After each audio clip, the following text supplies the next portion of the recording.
ऊर्जा के बारे में आगे जानेंगे। प्राण का एक रूप है वह है जिससे यांत्रिक कार्य संपन्न होते हैं।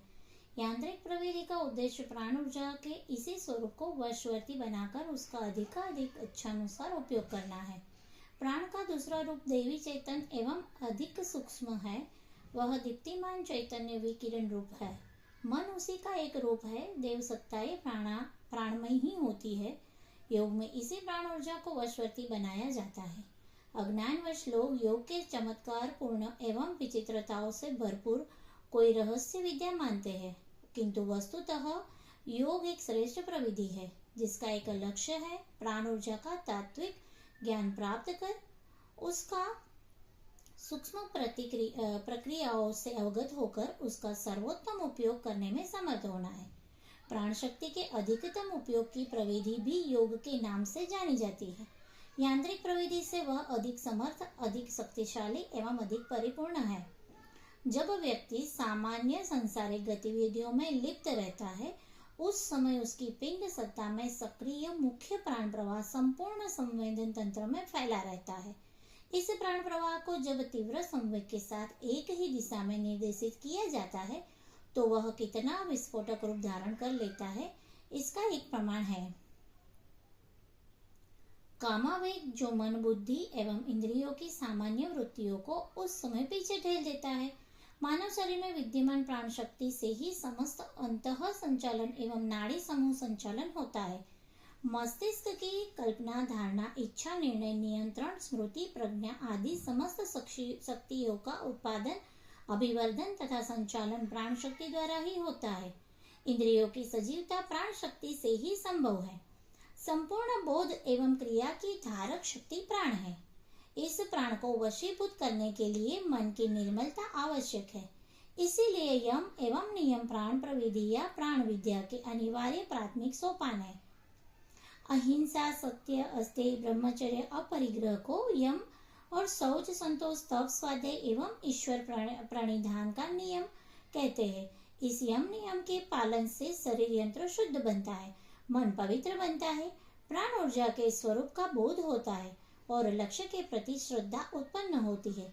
इसके साथ आसन सिद्धि का अभ्यास आवश्यक है, जिससे पर्याप्त समय तक एक ही मुद्रा में स्थिर रहकर साधना का अभ्यास किया जा सके। इसके उपरांत प्राणायाम का अभ्यास किया जाता है। सामान्यतः शरीर में क्रियाशील प्राण शक्ति अनियंत्रित ढंग से वासनाओं एवं त्याज्य क्रियाओं के चपल संकेतों पर थिरकती और घूमती रहती है। उस शक्ति को इच्छानुसार चला सकने की साधना प्रविधि प्राणायाम है। मनः साधना से मनः शुद्धि एवं प्राण साधना परस्पर अन्योन्याश्रित है। मन प्राण में जनकजन्य का संबंध है। बृहदारण्यक उपनिषद में लिखा है कि मन ही पिता है, विचार प्रक्रिया रूप वाणी माता है और प्राण संतान है। अतः प्राण साधना में मन, विचार एवं प्राण प्रवाह तीनों की ही साधना अंतर्निहित है। मन और विचारों को एक ही दिशा धारा में नियोजित रखते हुए प्राण प्रवाह पर नियंत्रण प्राप्त करने का अभ्यास ही प्राणायाम है। शरीरस्थ 5 प्राणों एवं 5 उप प्राणों के कार्यकलापों का स्वरूप भली भांति समझकर उन्हें वशवर्ती बनाना प्राण साधना है। ये सभी प्राण उप प्राण एक ही व्यष्टि प्राण के वर्गीकरण मात्र है।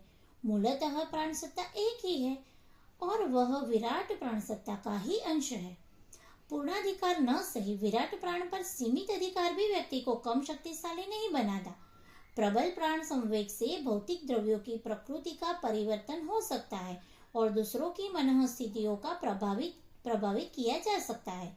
नियंत्रित प्राण शक्ति के द्वारा अचेतन मन को अपनी संपूर्ण क्षमता से सक्रिय बनाया जा सकता है। दूरदर्शन, दूरश्रवण, दूरानुभूति, भविष्य दर्शन जैसी शक्तियां इसी अचेतन मन में ही होती है। ग्रह नक्षत्रों, सूक्ष्म लोकों से संबंध जोड़ना, दिव्य ज्ञान की ज्योति को दीप्तिमान रखना प्राण पर अधिकार पाने पर ही संभव है, किंतु उच्च स्तरीय प्राण साधना समर्थ मार्गदर्शक के निर्देशन में ही सफल हो सकती है। यह सदैव ध्यान रखना चाहिए कि मनन और चिंतन मन के माता पिता एवं अभिन्न सहयोगी है। मन और विचार को अस्त व्यस्त रखते हुए प्राणायाम की उच्च स्तरीय साधना तो असंभव है ही, अस्त व्यस्त मन की स्थिति में प्राणायाम का अधिक समय तक अभ्यास व्यक्तियों को पागल भी बना देता है। अतः प्राणायाम सदैव तत्वबोध एवं ध्यान अभ्यास के साथ करना चाहिए।